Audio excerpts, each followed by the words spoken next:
Fala meu aluno, minha aluna aqui do canal Exatas, beleza? Hoje eu quero falar para você aqui sobre o experimento da dupla fenda e responder uma pergunta que muitos alunos fazem, que é a seguinte: nós somos uma dualidade de onda e partícula ao mesmo tempo? Nós somos onda, partícula, os dois ao mesmo tempo, nenhum dos dois? O que nós somos? O que a matéria corresponde? Afinal, nós somos feitos de matéria, certo? Átomos. Então, se nós estudamos os átomos aqui no experimento da dupla fenda, isso corresponde ao que nós somos também. Isso aqui vai bugar a sua cabeça totalmente. Não esquece de curtir esse vídeo aqui para ajudar teu professor Denis, aqui o profissional da educação, a expandir esse conhecimento para mais alunos. E aqui na descrição do vídeo existem os links dos meus cursos, o curso de matemática para quem não gosta de matemática e o curso de física para quem não gosta de física. Se você nunca curtiu essas matérias, acessa ali o link e vem fazer parte do meu time de alunos, beleza? O que é esse experimento da dupla fenda? Eu vou mostrar aqui para você passo a passo e você vai entender. Acompanha aqui comigo o que eu estou te falando, ó. Aqui eu tenho um tubo que ele consegue mandar ondas, certo? Ondas, ó, tá vendo aqui a onda tá saindo ali, esses tracejados, e tá chegando aqui nesse aparato que tem umas dimensões aqui. Não se preocupe com essas dimensões, tá? Esse 5 alguma coisa, 20 alguma coisa e 1 metro. Não se preocupe com isso, essa distância não importa. Então, o que nós vamos olhar aqui? Veja que nesse aparato existe uma fenda dupla. Então, é por isso que é o nome, experimento da dupla fenda. Que é o seguinte, tá vendo aqui esses risquinhos brancos? Eles são buraquinhos aqui, como se fosse um papel. Então, eu tenho um papel aqui, muito escuro, e aqui eu tenho uma dupla fenda. Essa luz que está vindo aqui em forma de onda, você que é meu aluno sabe que a luz pode ser tratada como uma onda, ela está vindo aqui e ela vai passar por esses furinhos aqui, certo? E aí o que vai acontecer? Ela vai continuar e vai bater naquela tela lá no fundo aqui, ó. Tudo bem? Aqui no fundo ela vai bater.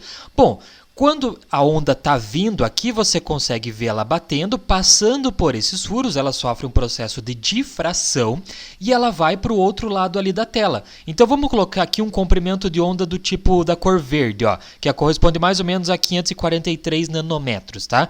Então veja que a luz verde está vindo aqui, ela passa aqui pela dupla fenda, sofre um processo de difração e bate lá na tela no fundo. Isso aqui tudo bem, é uma onda, certo? Tudo bem, é uma onda. Uma onda vai fazer isso mesmo, ela sofre um processo de difração.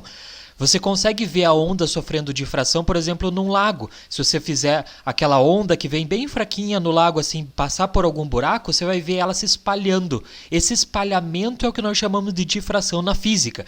E olha aqui o espalhamento acontecendo, tá vendo que aqui a tela ela não fica iluminada num ponto só, ela fica iluminada em vários pontos, justamente por causa desse processo de difração, ó. Vamos colocar aqui uma distância, ó.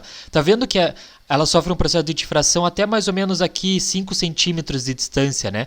Mas se nós colocássemos aqui a visão de um gráfico, ficaria mais ou menos essa ideia de uma onda, ó. Não é parecido com uma onda isso aqui? Sim, o que nós tínhamos no início era justamente uma onda. Então sofreu um processo de difração e bateu aqui nessa tela do fundo, iluminou a tela do fundo e nós cientistas captamos essa luz e vimos que é realmente o processo aqui que nós temos de uma onda.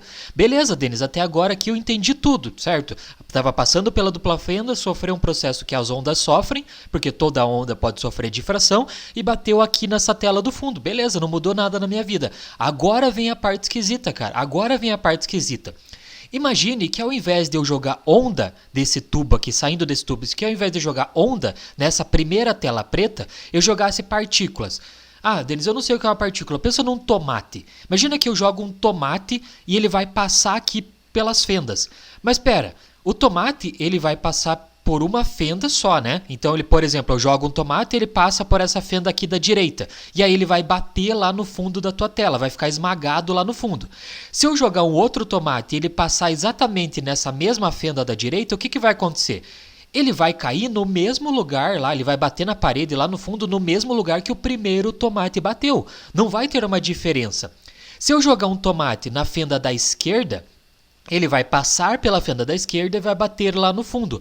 Como a diferença entre essas duas fendas aqui, a distância é tão pequenininha, muito pequenininha, ele vai bater na mesma posição em que bateu os outros tomates. Então, na verdade, se você ficar jogando partículas, o que nós esperaríamos? Nós esperaríamos que elas batessem sempre no mesmo ponto no fundo.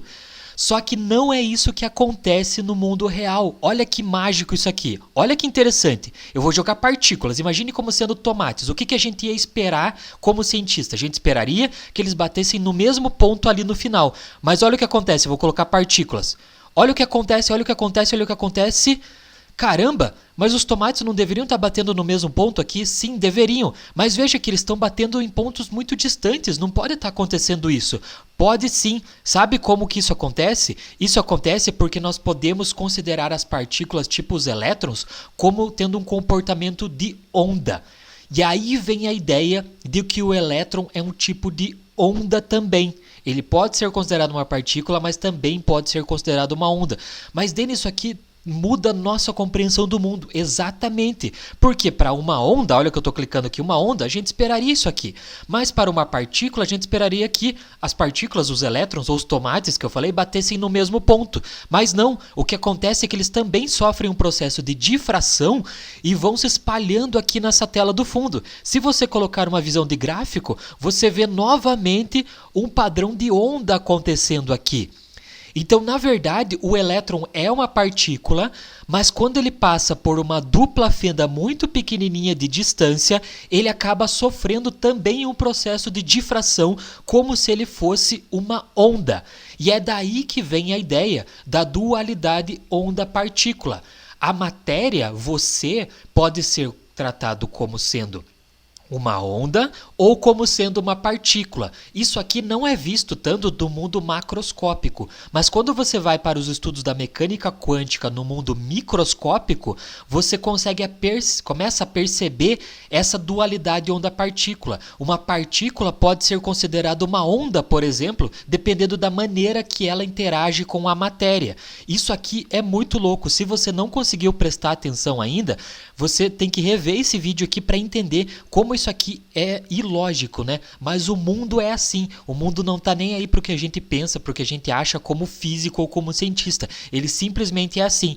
Os elétrons passam por uma dupla fenda, atingem uma superfície lá no fundo e apresentam um comportamento de onda, um processo de difração diferente do que nós esperaríamos, que seria eles se acumularem num ponto só.